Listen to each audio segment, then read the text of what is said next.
Chapter 43. Tantuk's Sri Shaila Yatra on Mahashivratri.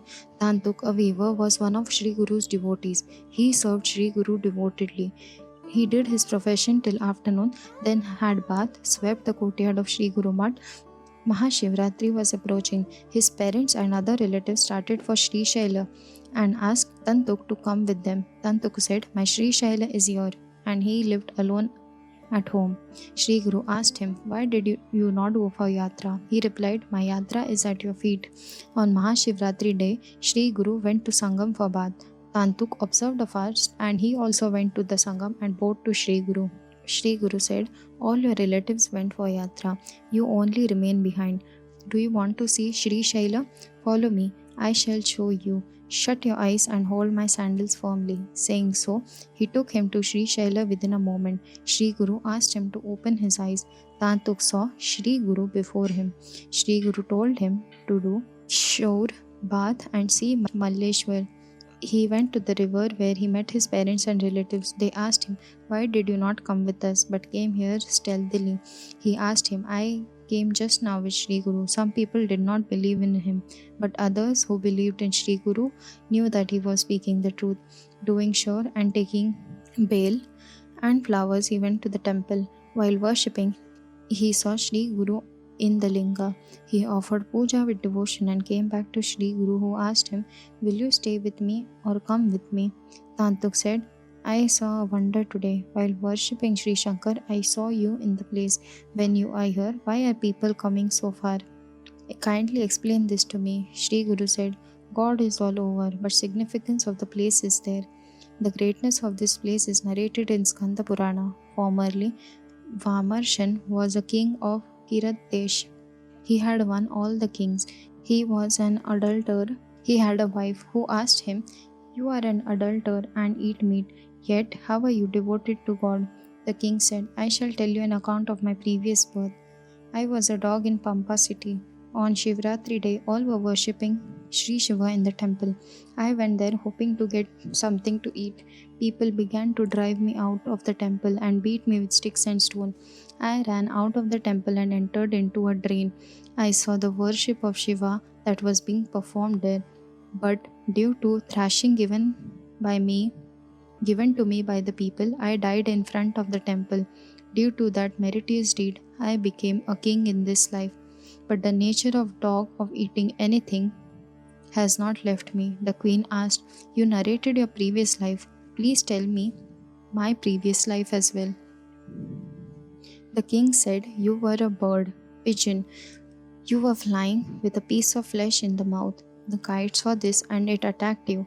You ran in the forest at Giri and began to take rounds at the Shiva temple. The kite followed you all along. Ultimately, you got tired and sat on the top of the temple, and the kite attacked you and took away all the flesh that you had. You too died instantly. Due to the merit of the rounds of Shiva temple, you became my queen in this life." The queen further asked, "What will be your future?" The king said, "I shall be the king of Sindhu Desh, and you will be born in Jaya Desh, and you will be my queen again. Later, I shall be the king of Saurashtra, and you shall be born and be my queen again. In the fourth birth, I shall be the king of Gandhar, and you will be born in Magad and be my queen again. In the fifth, I shall be the king of Avanti, and you will be born in Dasharha and be my wife again. Next, I shall be the king of Anarth, and you will be the daughter of Yayati. You will marry me. The seventh time, I will be the king of Pandya, and Pandvarma will be my name. You will be Vidarbha princess Vasumati and will marry me in Swayamvara. After performing sacrifices, I shall accept sannyasa and study Brahma Vidya at Agasti Muni's ashram, and in the end I shall go to the heaven with you." Such is the greatness of worship of Sri Shaila. Sri Guru said, "There is Kaleshwar in Kangapur. Thinking him as Mallikarjuna, worship him."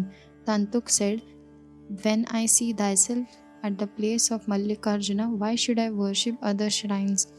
Hearing this, Sri Guru smiled and asked Tantuka to shut his eyes and hold his padukas firmly, and instantly both returned to Kandgapur. Sri Guru sent Tantuka in the town to call his disciples.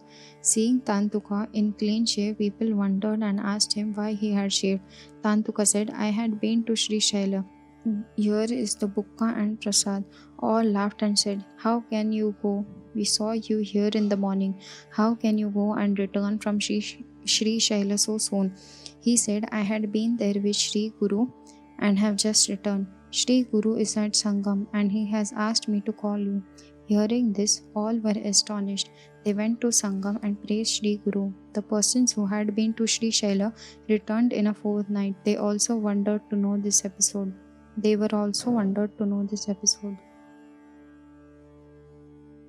Chapter 44. Nandi Brahman relieved of leprosy.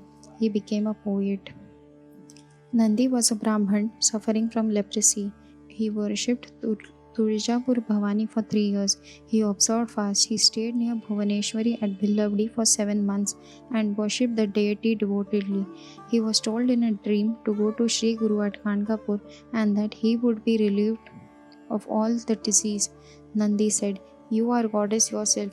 How do you ask me to go to a human being? I shall be here, no matter if I have to lose my life. The Pujari also had a similar dream. He and some others told Nandi, Do not trouble the goddess hereafter, and if you don't mind, we shall not allow you to enter this mandir. Being helpless, he came to Gandgapur and went to Matha and bowed to Sri Guru. Sri Guru asked him, Leaving the goddess, why did you come to a human being? When you are in doubt, how can you be relieved of the disease?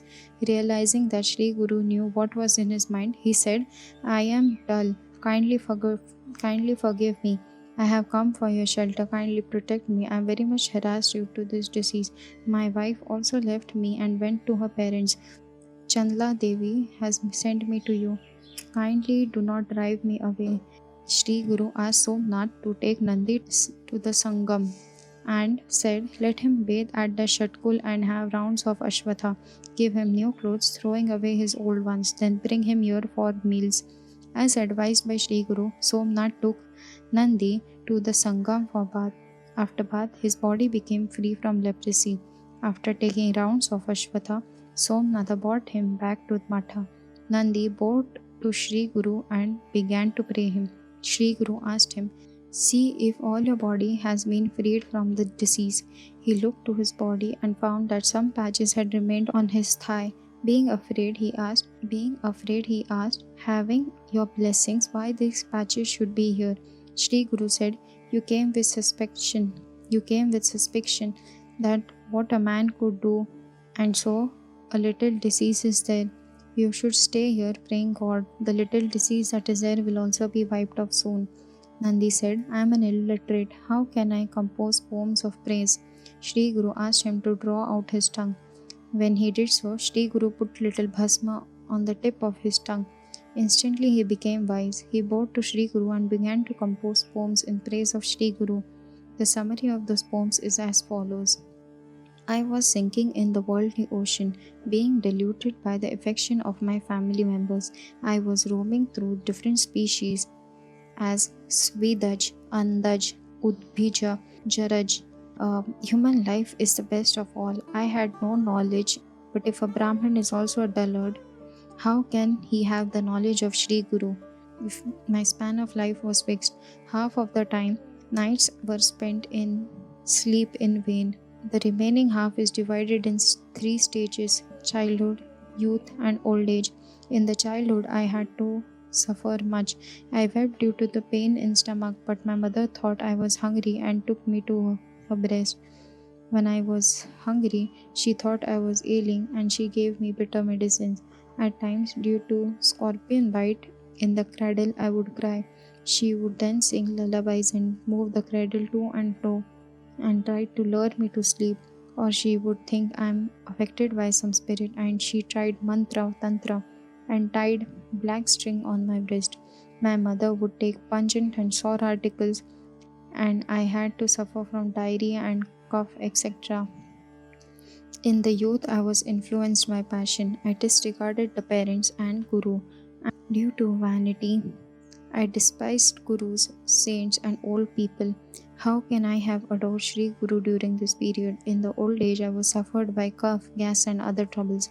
My hair became white while taking care of my family and children. I lost my teeth. I could not hear well. I could not hear well and see properly.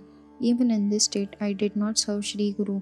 You are the protector and liberator of universe. Please liberate me. The illiterate Nandi composed such poems. All wondered to see his feet. Vedas say that the feet of Sri Guru are holy, and there is no way other than the feet of Sri Guru to be free from the worldly sea. By favor of Sri Guru, all my sins are wiped off. Sri Guru Narsimha Saraswati is like Kamadhenu, so people should adore him and get liberated. Nandi was called later Kavishwar due to his poetry. The patches of leprosy on his thigh also disappeared in course of time. Nandi greatly rejoiced at the cure. He began to serve Sri Guru with more devotion.